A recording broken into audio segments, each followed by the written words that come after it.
I remember back in high school when I first started writing music, and I was just filming myself with a camera, rapping over a beat and posting it on YouTube. I had no idea about Fruity Loops or Pro Tools or none of that. I was just doing my own thing, and I remember going to school one day. I had a weight training class full of guys who play sports and whatnot. Well, I'm minding my business, lifting weights, and all of a sudden I hear my voice over the radio. This group of guys play my music in front of the whole class, and I just remember looking around at everybody, pointing at me and laughing.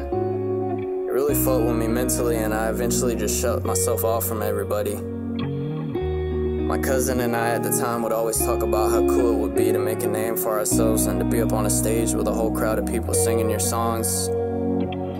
Eventually we both graduated, and I got married early in January. Flash forward to November, and I'm in the drive-thru line ordering food, and I get a call from my cousin who at the time had went to Oregon to work. I let it go to voicemail because I didn't want to answer the phone while I'm ordering food, and by the time I got my food, I forgot to call him back.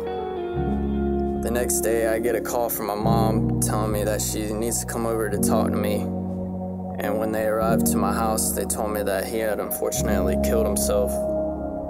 My whole world got turned upside down. He wasn't only my cousin, but he was a brother and a mentor to me.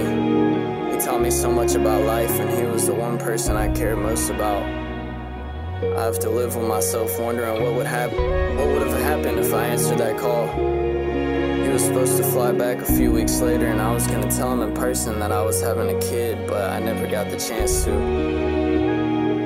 We had his funeral 6 days later on my 21st birthday.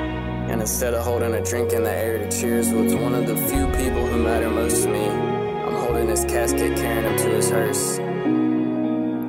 I just hope he's looking down on me smiling, cause I'm chasing a dream that we always had. I'm doing this for you. I promise to carry on your legacy, and I can't wait to see you again. But for now, my mission's not yet complete, and neither is yours.